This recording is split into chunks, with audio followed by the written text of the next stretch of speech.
Hi Mark, I'm Eva. My student number is 49. The title is How Doctors Can Help Low-Income Patients and Still Make a Profit. My level is junior. I major in English. The speaker is PJ Parmer. Colfax Avenue here in Denver, Colorado was once called the longest, wickedest street in America. My office is there in the same place. It's a medical desert. There are government clinics and hospitals nearby, but they are not enough to handle the poor who live in the area. By poor, I mean those who are on Medicaid. Not just for the homeless. 20% of this country is on Medicaid. If your neighbors have a family of 4, and make less than $33,000 a year, then they can get Medicaid, but they can't find a doctor to see them.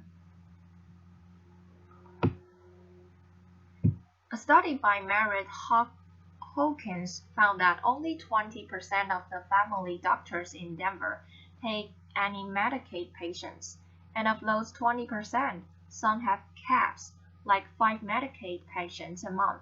Others make Medicaid patients wait months to be seen, but will see you today if you have Blue Cross. This form of classist discrimination is legal, and is not just a problem in Denver. Almost half the family doctors in the country refuse to see Medicaid patients. Why? Well, because Medicaid pays less than private insurance, and because Medicaid patients are seen as more challenging. Some show up late for appointments, some don't speak English, and some have trouble following instructions. I thought about this while in medical school. If I could design a practice that caters to low-income folks instead of avoiding them, then I would have guaranteed customers and very little competition.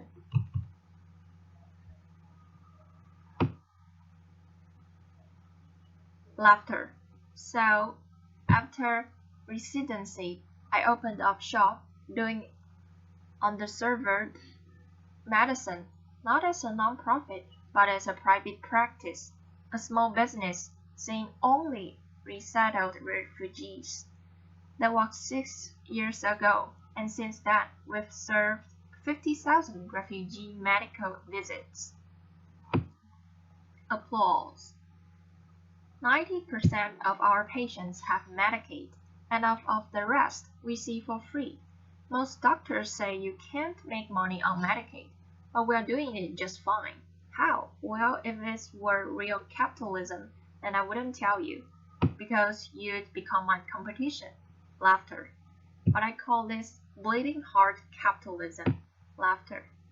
And we need more people doing this, not less. So here's now.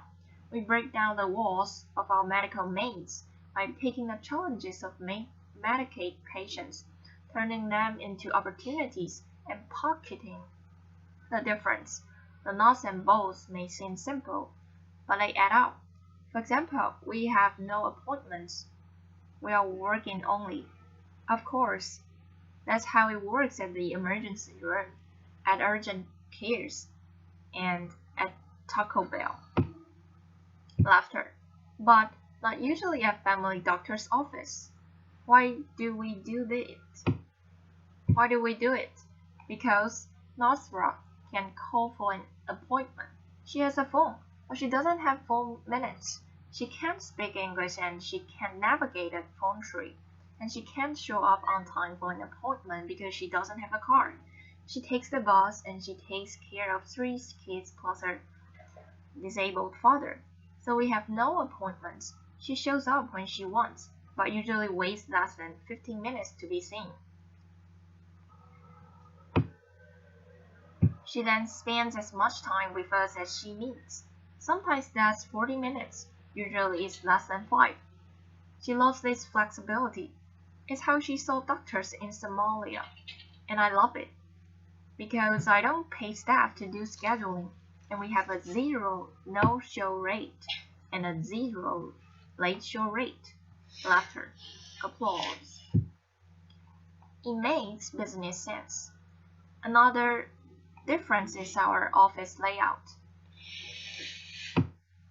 Our exam rooms open right to the waiting room. Our medical providers room their own patients, and our providers stay in one room instead of alternating between rooms. Cutting staffs, cutting costs, and increase customer satisfaction.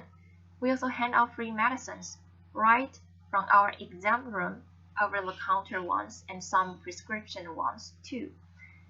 If Nosra baby is sick, we put a bottle of children's Tylenol or amoxicillin right in her hand. She can take that baby straight back home instead of stopping at the pharmacy. I don't know about you, but I guess it's just looking at all those choices. Nosra doesn't stand a chance in there.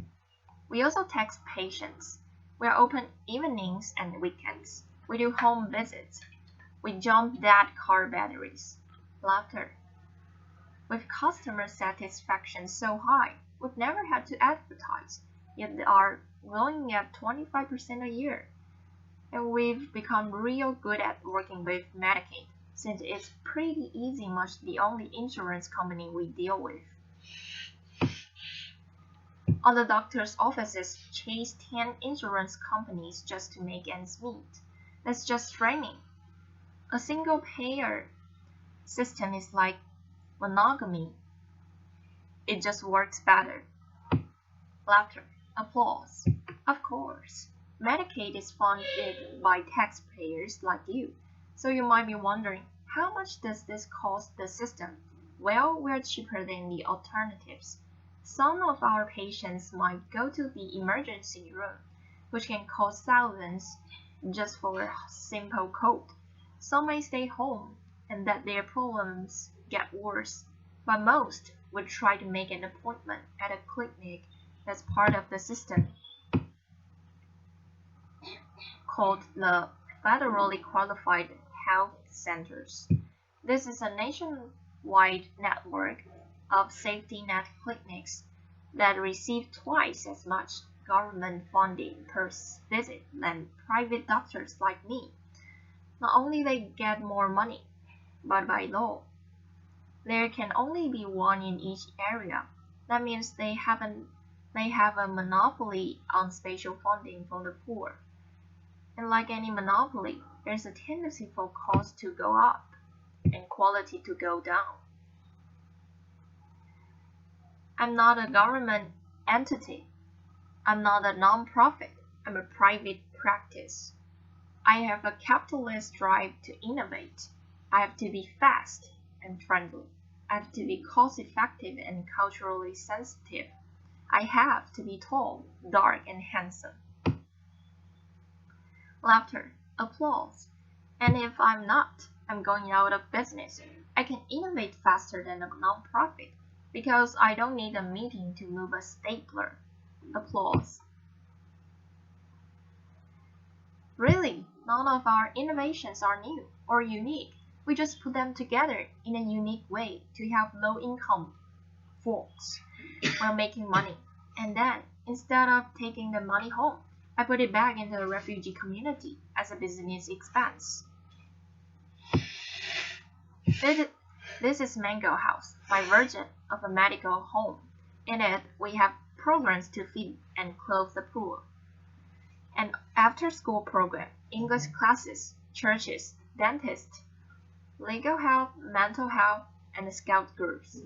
These programs are run by tenant organizations and amazing staff, but I will receive some amount of funding from profits from my clinic. Some call it social entrepreneurship. I call it social service arbitrage.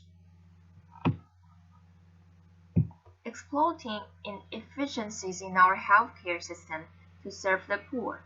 We're serving 15,000 refugees a year at less cost than where else they would be going. Of course, there's downsides to doing this as a private business rather than as a nonprofit or a government entity. There's taxes and legal exposures. There's changing Medicaid rates and specialists who don't take Medicaid. And there's bomb threats. Notice there's no apostrophes. It's like, we're going to blow up all your refugees. Laughter. We were going to blow up all your refugees, but then we went to your English class instead. Laughter. Applause. Now, you might be thinking, this guy's a bit different. Laughter. Uncommon. Laughter. A communal narcissist. Laughter. A unicorn, maybe, because if this was so easy, then other doctors would be doing it. Well, based on Medicaid rates, you can do this in most of the country. You can be your own boss, help the poor, and make good money doing it. Medical folks, you wrote on your school application essays that you wanted to help those less fortunate. But then you had your idealism bitten out of you in training, your creativity bred out of you.